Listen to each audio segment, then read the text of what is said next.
Cristo se hace carne en multitudes. Fue mi padre, fue un hermano, fue un amigo, o tal vez el resultado de un partido, de este dulce de agridulces que se encarga del futuro de... Muy bien, acá estamos de regreso en la segunda parte de Línea de 5 con invitado, ahí ya podemos ver su cara y vamos a presentarlo. Llega el turno de presentar aquí por Radio Demos a nuestro invitado del día. Durante más de 20 años fue representante de la Argentina en natación paralímpica, participando en numerosos Juegos Paralímpicos y Panamericanos. Representó al Club Atlético Independiente, vemos esos colores en la campera, en un sinfín de torneos, y vaya que debe tener un medallero personal interesante en su casa. Además de ser un ejemplo como atleta con capacidades diferentes, es licenciado en publicidad, profesor en UADE, y suele acompañar los programas de acompañamiento, valga la redundancia, a los deportistas con capacidades diferentes. Ariel Cuasi, ¿cómo te va? Esto es Línea de 5. Hola, ¿qué tal? ¿Cómo están? Buenas tardes. ¿Cómo están? Un placer tenerte acá. Vamos a tomarnos unos minutos para hacerte unas preguntas, ahondar un poco en lo que fue tu carrera, pero voy a dar el lujo de empezar al revés, ¿no? Por el final.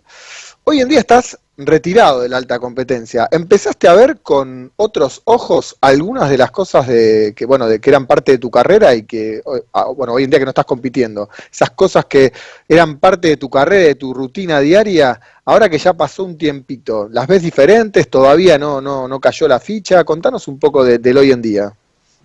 No, la realidad es que más allá que la vida del deportista activo es bastante rutinaria y complicada, yo hice el mayor de mis esfuerzos, siempre comento lo mismo, en no abandonar el resto de cuestiones que tienen que ver con la vida social de cada uno, como podía ser el estudio, amigos, relacionarme, tratar de vincularlo con otra área profesional. Yo siempre digo que mi profesión fue ser nadador, pero bueno, también el hecho de ir vinculándome de a poquito con la docencia a nivel universitario, académico, traté de hacerlo, más allá de las exigencias que tenía la parte deportiva. Entonces, siempre traté de tener ese cable a tierra que era la vida fuera del deporte de forma activa.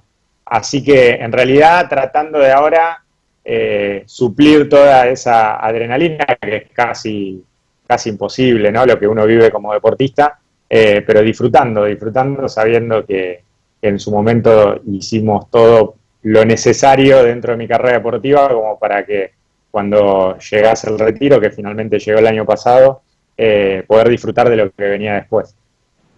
Mucha gente ya te conoce, pero bueno, para el desprevenido no viene mal repasar un poco tus orígenes en la natación. Vos naciste con atrofia medular y para movilizarte utilizás habitualmente bastones canadienses o silla de ruedas. La natación comenzó como una recomendación médica, ¿no es así, Ariel? Sí, tal cual. De muy chiquitito le recomendaron a mis papás el hecho de llevarme a la pileta, así que mi primer contacto con el medio acuático se dio a partir de eso, de la búsqueda de la estimulación temprana, y rápidamente se fueron dando las cosas y pasé a tener el recorrido que tiene cualquier chico sin ningún tipo de discapacidad dentro de lo que es el medio acuático: escuelita de natación, preequipo, equipo de natación, y a partir del equipo de natación ya después se empezó a generar lo que fue mi carrera deportiva durante 20 años, así que la verdad que se dio todo de forma muy natural, porque empecé de muy chiquitito, empezó como un juego, y ese juego se fue transformando prácticamente sin darme cuenta en lo que después fue mi carrera deportiva. En el 97 te llegó esa invitación, ¿no?, del movimiento paralímpico a un torneo nacional en Santa Fe, en San Jorge, donde saliste campeón. Todo de ahí se desenvolvió vertiginosamente, como comentás.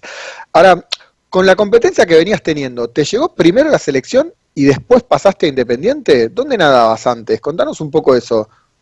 Bueno, yo viví toda mi vida, viví acá en Avellaneda, y pasé por varios clubes antes de llegar a Independiente. En realidad, íbamos siguiendo al que en ese momento fue mi entrenador, con el que inicié un poco mi carrera deportiva. Y cuando, en el momento de la invitación a mi primer torneo en movimiento paralímpico, porque yo antes competía con chicos sin discapacidad, yo nadaba en el Club Mitre de Avellaneda, un club que tengo muy cerquita acá de casa y que está también La calle muy cerca. Spur. Claro, en Spur y Sí, Mitre. señor, lo conozco. Perdón, Spur y San Martín. Sí, sí. Y bueno, nada, ahí empecé, yo entrenaba con un equipo de nadadores convencionales, no tenían discapacidad y competía, iba a los torneos con ellos. Y bueno, ahí se empezó a generar lo que fue el comienzo de mi carrera deportiva. Y muy rápidamente en mi primer torneo nacional me llegó mi primer convocatoria a la selección nacional, así que se dio todo muy vertiginoso. Que bueno, mi llegada al club fue un par de años después. Sí. ¿Qué pasó ahí? ¿Cómo fue que llegaste a Independiente? Contanos un poquito de ese tema.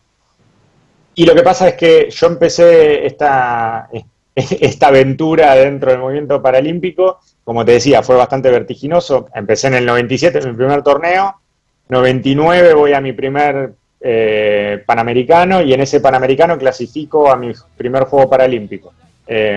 Cuando llego a ese Juego Paralímpico, la realidad es que fue mi primer contacto con el real alto rendimiento. Y bueno, a partir de ese torneo, yo ahí tomé una verdadera conciencia de lo que era el alto rendimiento y de lo que se necesitaba para mantenerse en ese nivel, que era en el que yo quería estar. Y la realidad es que el Club Mitre a mí siempre me abrió las puertas. De hecho, prácticamente me dio las llaves del club. Hubo momentos, por ejemplo, en esa participación en los Juegos Paralímpicos de Sydney, teníamos que hacer la aclimatación al cambio horario, y entrábamos de 4 de la mañana a 6 de la mañana, y me dieron las llaves del club. Yo la verdad que siempre me sentí muy cómodo, pero la realidad es que la infraestructura del club en el corto plazo me iba a terminar limitando en ese desarrollo que yo necesitaba encontrar para poder mantenerme en el alto nivel. Y bueno, acá en Avellaneda se enteraron que yo era hincha Independiente, yo ya estaba compitiendo a nivel selección. Dirigentes del club se enteraron que yo era hincha, entonces me empezaron a invitar, y bueno, de a poquito me fueron acercando al club, y en algún momento llegó esa propuesta, y la verdad que no lo dudé, más allá de que para mí era muy importante porque tenía que tener un cambio de entrenador, tenía que cambiar el que hasta ese momento había sido mi único entrenador en mi carrera deportiva. Pero bueno, era un desafío que había que afrontar y que yo sabía que era necesario para poder mantenerme en ese nivel, así que ahí arrancamos en el 2002, hice el pase a Independiente, y evidentemente fue una decisión correcta porque todo el resto de mi carrera lo transité dentro del club. Perfecto. Bueno, acá en línea de 5 somos 4, hoy tenemos algunas bajas, pero bueno, abro juego a mi compañero Luis Laburu para que continúe con las preguntas. Hola Ariel, Luis Laburu es mi nombre, placer de saludarte. ¿Cómo te va, Ariel? ¿Cómo estás, Luis? Sí, ¿me escuchás?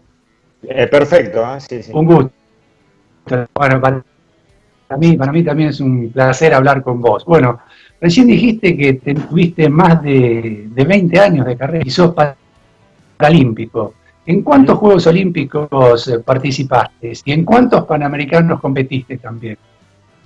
Bueno, en esos 20 años estuve en 6 Juegos Panamericanos y en 4 Juegos Paralímpicos. Estuve en Sydney 2000, Atenas 2004, Beijing 2008 y Londres 2012. A Río 2016 clasifiqué, después por distintas cuestiones no pude ser parte de la delegación. Pero bueno, en esos 20 años prácticamente que estuve en todas las presentaciones de la selección argentina, así que la verdad que fue una carrera larga pero vertiginosa a la vez. Fue la verdad que mirándolo ahora, tomando un poco de distancia, a veces uno no toma dimensión cuando está dentro de esa vorágine de entrenar, competir, viajar, plantear objetivos, tratar de alcanzarlos, pero a la distancia, la verdad que incluso cuando hacemos este tipo de repaso es un poco abrumador todo lo que se fue consiguiendo. Sí, claro, claro. Aparte, muchos Juegos Olímpicos y en la alta competencia. ¿Y cómo? Porque fuiste estudiante universitario. ¿Cómo hacías para entrenar para la alta competencia, para prepararte para un Juego Panamericano, para prepararte para los Juegos Olímpicos y también estudiar? ¿Cómo hacías para conciliar los horarios, el estudio con el entrenamiento, con la competencia propiamente dicha cuando tenías que viajar al exterior para competir? ¿Cómo hacías para conciliar ambas ocupaciones que tenías, de estudiante y de deportista de élite? Bueno, yo creo que los deportistas, más cuando están en cierto nivel, que realmente la exigencia es bastante alta, son rehenes de ciertas estructuras. Y esas estructuras muchas veces, cuando son incorporadas de forma correcta, son trasladables a otra disciplina. Entonces, a mí lo que me pasaba era que con mucha facilidad yo pasaba todas las estructuras del deporte a distintos ámbitos de la vida, como podía ser el estudio, lo que después fue el hecho de dar clases. Entonces, con esas estructuras, la verdad que siempre me manejé muy bien, me siento muy cómodo. Es más, me cuesta mucho cuando esas estructuras quizá no están, no las tengo tan disponibles. La verdad que se dio con bastante naturalidad, más allá que era un trabajo bastante desgastante, llegaba bastante cansado a los finales de año. La realidad es que siempre cuento la misma anécdota. En esos 20 años, 6 meses decidí no estudiar, que fue en mi segundo año de universidad, destinándole todo el tiempo a lo que era mi carrera deportiva, y fueron los peores 6 meses de mi carrera deportiva. Así que evidentemente no era un impedimento el hecho de tratar de articular un poco los horarios. No es fácil, pero tampoco tenía la necesidad de recibirme en el tiempo exacto que duraba la carrera. Entonces yo tenía muy claro que mi prioridad era el deporte, pero que también estaba dentro de una profesión que es corta, que es lo que le pasa habitualmente a los deportistas de algunos deportes, específicamente. Ariel, sabemos que los padres generalmente son siempre grandes bastiones para soportar, sobre todo en casos de atletas con capacidades diferentes, ¿no? Los inicios, cómo te vas inmiscuyendo en lo que tiene que ver con una carrera deportiva y demás. Te pregunto, vos ahora que sos también entrenador de nadadores, ¿qué papel tuvo Edith Arraspide en tu carrera como nadador y si la tomás como reflejo, como espejo para tu carrera ahora como entrenador, ¿no? Mira, yo, como te comentaba al principio de la charla, tuve 2 entrenadores nada más en toda mi vida, por lo menos entrenadores personales. Después, dentro de lo que era la selección, obviamente tuve más entrenadores. Pero siempre digo lo mismo. Mi primer entrenador, Gerardo Bonfanti, fue el que me fue moldeando, me creó y confió en mí en su momento, porque la realidad es que la información del deporte paralímpico era muy poquita. Así que siempre lo tomo como la persona que me formó como atleta. Y Edith Arraspide, sin duda, fue la persona que me potenció, porque a veces es complicado tomar un nadador que quizás ya está dentro del alto rendimiento y terminar de darle esos retoques como para que se pueda sostener. De hecho, yo con ella terminé formando un equipo de 17 años, que no es fácil. Así que, la verdad que, nada, siempre digo lo mismo.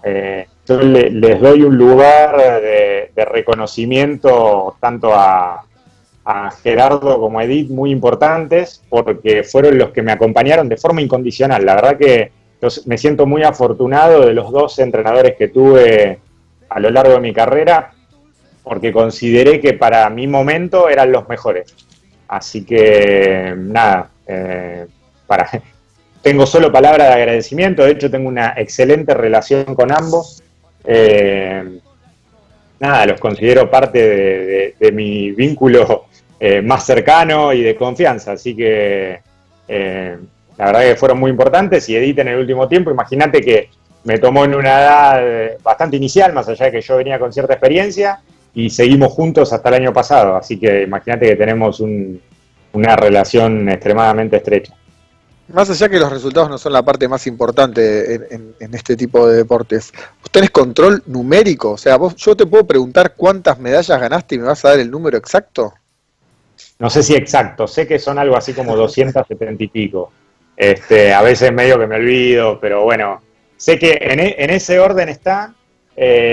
Y nada, sí, los resultados son súper importantes. Te puedo asegurar que en el deporte amateur, si no lo podés sostener con resultados, lamentablemente es muy difícil gestionar una carrera deportiva. Ojalá fuera distinto y más cantidad de deportistas no tengan que estar tan vinculados al resultado. La realidad es que, al margen de eso, no es que es lo único que importe, pero es lo que en definitiva a lo largo del tiempo te termina sosteniendo dentro de una actividad, que esa es la realidad. ¿Alguna de ellas para vos tiene un significado? Deben haber un montón, ¿no? Pero si yo te tengo que pedir que me elijas una, dos, tres, que son tal vez la que más te hayan marcado, ¿podrías responder o te estaría volviendo loco de pensar la cantidad de situaciones y anécdotas que te representa cada una? Lo que pasa es que fueron muchos años, entonces como que distintos logros te toman en distintos momentos de tu vida. La verdad que por una cuestión de cercanía le tengo muy presente la última medalla en el Panamericano, porque aparte fue con mi familia en la tribuna, emotivamente fue muy fuerte, entonces por una cuestión de cercanía creo que elegiría esa, pero la realidad es que sería medio injusto con 20 años previos, con Juegos Paralímpicos, con finales, con un montón de medallas. Yo obtuve 14 medallas en Juegos Panamericanos y la verdad que tener que elegir una de esas 14 sería medio injusto. Es difícil después de tanto tiempo. Quizás sea más fácil, no sé, te pongo como ejemplo, todos somos, o por lo menos sé que ustedes seguro son futboleros. Quizá vas a cualquier jugador que fue campeón del mundo y obviamente te va a elegir eso, porque es como un hecho muy trascendental. La verdad que en el deporte amateur es bastante más complicado. Yo quizá no tuve la fortuna de ser campeón del mundo. Obtuve un récord mundial, pero no termina siendo lo mismo porque el récord mundial es algo que es relativo y que con el paso del tiempo después pasa a otras manos, como fue el caso del récord que yo hice. Son muchos años, es muy complejo, es bastante difícil elegir algo. Pero bueno, ahora, si tengo que elegir una, por mi familia elijo la última. Serían la medalla de plata que ganaste en los Panamericanos de Lima 2019. Medalla de bronce. Medalla de bronce. Plata fui en Toronto, en la misma prueba, fui en Toronto. 2015. Claro. Que para mí también tiene una relevancia importantísima porque fue un Panamericano muy importante. De hecho, yo pensaba que era mi último Panamericano. Por eso también la tengo en esa imagen, esa es en Toronto. Realmente sentía que era mi último Panamericano, que no iba a tener otra oportunidad, porque elegía retirarme en Río 2016. En Río, claro. Claro. Y la realidad es que, después se fueron dando las cosas como para que tengamos otro juego Panamericano, así que la realidad es que esto es algo también que tiene mucho la gran mayoría de los deportistas amateur. Yo le doy prácticamente, más allá que después a los fines profesionales no, pero le doy importancia a casi todas las medallas que tengo, porque la realidad es que, por ejemplo, la medalla de un juego nacional quizá no tiene no tengo el mismo grado de competitividad que tengo en un torneo internacional, pero es la que me permite llegar a ese torneo internacional. Entonces, la realidad es que todo el tiempo le vamos dando distinta valoración a los distintos objetivos que se van cumpliendo. Bueno, ya vamos dando un poco de cierre a la nota para no sacarte más tiempo. Luisito, ¿te quedó algo para preguntar? Sí, bueno, una trayectoria inmensa, más de 20 años, numerosas medallas, más de 230 y pico medallas, acaba de decir Ariel. ¿Cuál fue, digamos, el momento cúlmine de tu carrera? O sea, el techo, cuando a lo largo de tus 20 años de carrera fuiste progresando. ¿Cuándo llegaste al máximo rendimiento, digamos? ¿Cuál fue? En este momento, en esta competencia, yo llegué a lo máximo que puedo llegar para competir. ¿En qué momento fue, Ariel, el máximo rendimiento tuyo? Yo siempre digo que tuve la fortuna de mantenerme durante mucho tiempo en un grupo muy selecto. Entonces, quizá decir un año específico sea difícil, pero mi carrera se caracterizó por los grandes eventos, que son los Juegos Paralímpicos, donde siempre estuve entre los 8 mejores del mundo, los Juegos Mundiales, donde siempre estuve entre los 8 mejores del mundo, y los Juegos Panamericanos, donde siempre estuve en el podio. La realidad que si vamos a rendimiento específico, yo siempre tomo, por distintas cuestiones, por edad y por plenitud física, creo que entre el 2006 y el 2010 tuve un nivel muy, muy alto, sostenido durante 4 años, pero muy, muy alto. Claro, pero la realidad es que hasta que me retiré estuve peleando siempre entre los primeros 10 del mundo, que eso es el objetivo que tiene que buscar en un deporte como este, donde compiten todos contra todos todo el tiempo, porque es por marca. En las referencias futboleras, viste que cuando hablan de Messi, de Cristiano Ronaldo, no solo se enaltecen las Champions League que ganaron o los títulos que pueden haber ganado, sino la cantidad de años que se mantuvieron probablemente sea difícil preguntarle, bueno, ¿cuál preferís de todos estos? Claro, como vos decías antes, pueden elegir algunos porque son claramente los títulos más grandes, pero sostenerse tanto tiempo también es parte de un logro muy, muy importante. Tengo una última pregunta de color como para ya dar cierre a la entrevista. Voy al pasaporte de Ariel Quasi. Tachaste todos los continentes, ¿no? Sí, estuve en todos los continentes. La verdad que algo impensado por cuestiones lógicas. Vengo de una familia de clase media, así que imagínate que a los 37 años ya haber tenido la fortuna de visitar los 5 continentes y haber conocido muchísimos países, sí, sin duda, es algo que es muy gratificante. Parte del deporte también. Bueno, Ariel, la verdad te queremos agradecer de parte de Línea de 5, acá Luis Laburu, Guillermo Magni y Ignacio Masicot, que no están presentes, pero seguramente te están mandando un fuerte abrazo junto con todos nosotros que hacemos Línea de 5. Muchísimas gracias por estos 25 minutos de una linda nota que pudimos hacer con vos. Bueno, muchísimas gracias a ustedes por el espacio. Y bueno, nada, a disposición para cuando necesiten. Y nada, saludos al resto del equipo que hoy no está presente, pero que bueno, seguramente son el motivo del nombre del programa, así que un saludo para todos. Muchas gracias, Ariel. Bueno, Ariel Quasi. Muchas gracias, un gusto. El gusto Ariel Quasi, nadador paralímpico.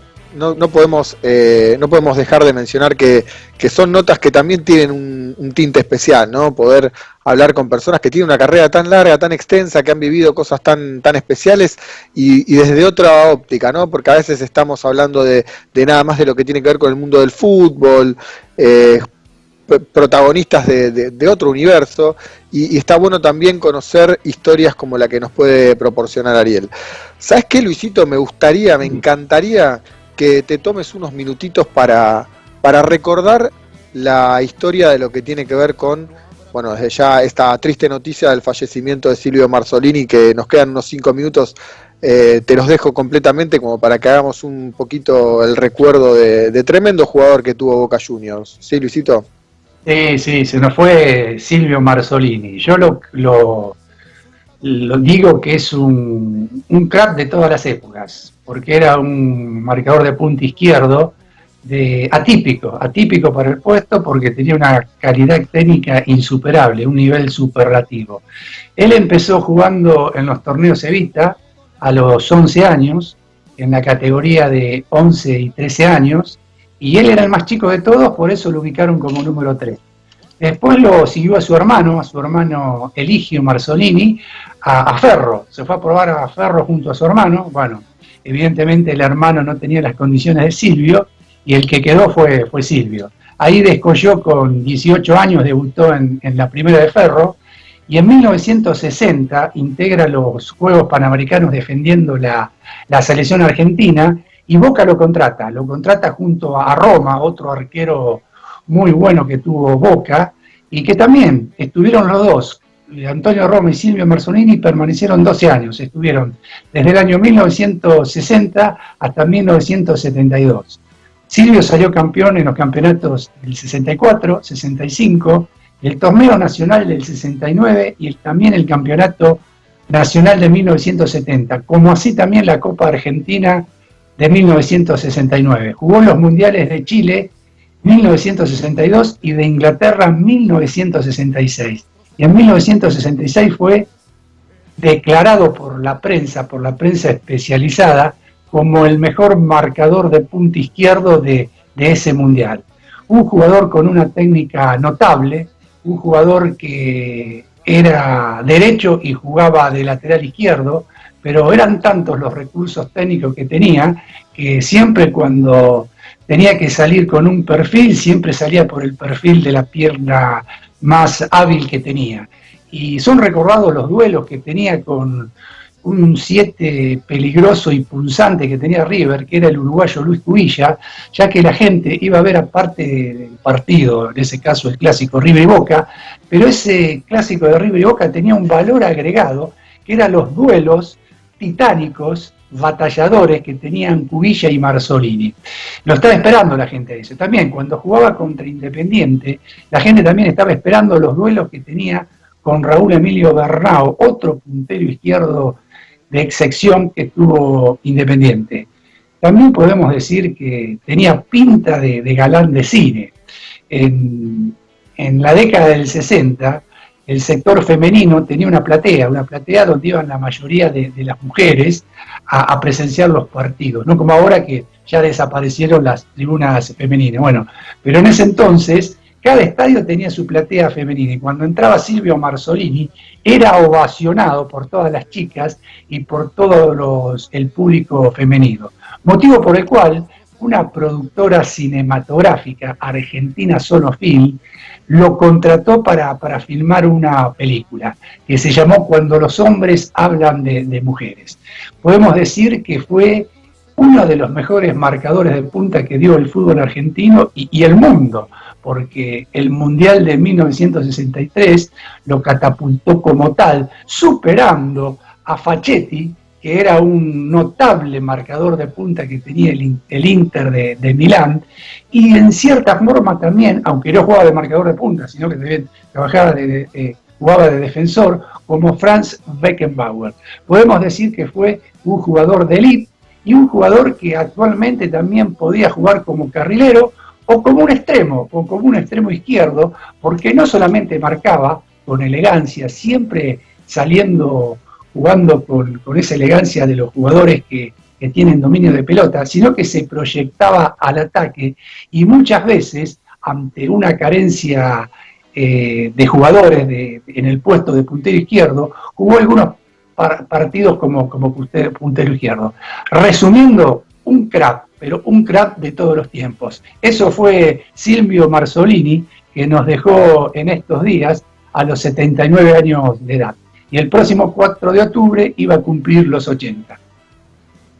Es lindo recordar en este tipo de situaciones donde lamentablemente no hay mucho más que decir, más que acompañar a la familia en el momento duro. Ya venía pasando una situación dura en los últimos meses, así que nada, el recuerdo, la remembranza que podemos hacer de parte de Línea de 5 con también esas experiencias que vos tuviste de poder vivirlo, ¿no? Porque sos contemporáneo en cierta forma, es lindo recordarlo de esa forma.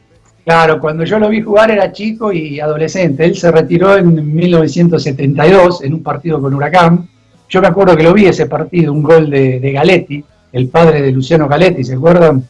Ganó 1-0, bueno, ese fue el último partido de Silvio Marzolini en Boca Juniors. Después ejerció la dirección técnica, empezó dirigiendo a All Boys, cuando All Boys ascendió por primera vez en su historia a la primera división.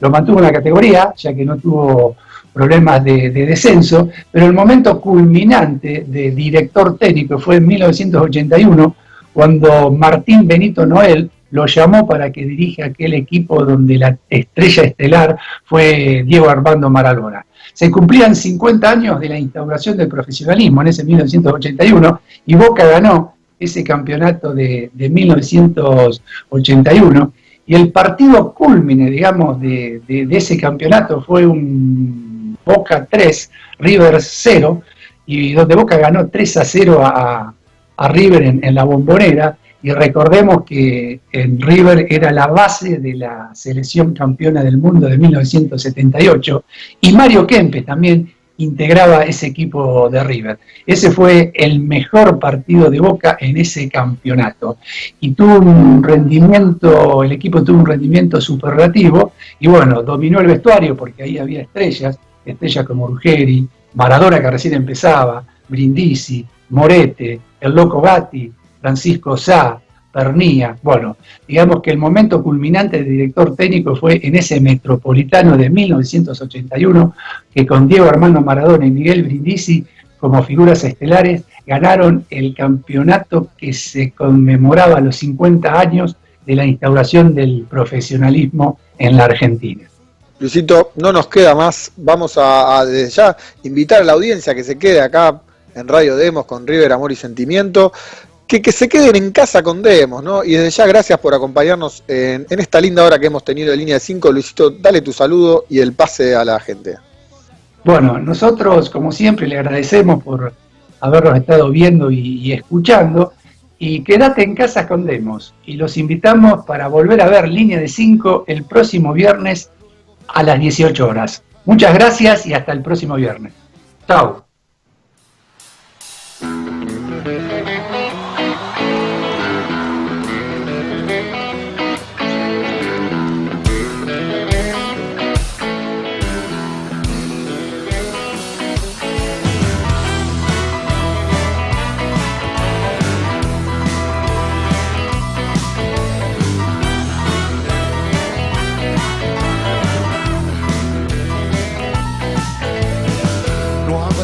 Que reemplacen camisetas cuando bajen las banderas de los clubes. Si en tu rostro se reflejan otras jetas, el cemento se hace carne en multitudes. Fue mi padre, fue un hermano, fue un amigo, o tal vez el resultado de un partido, de este dulce de agridulces que se encarga del futuro de otro lunes sin destino. Pero vos que sos mi amigo de la infancia, en potreros y baldíos, de patricios a boedos la ignorancia puso bombas en el medio del camino. Cuántas veces he sufrido tus cargadas, cuántas veces fui verdugo a tu lamento, para luego festejar a carcajadas en un abrazo de amistad que es monumento.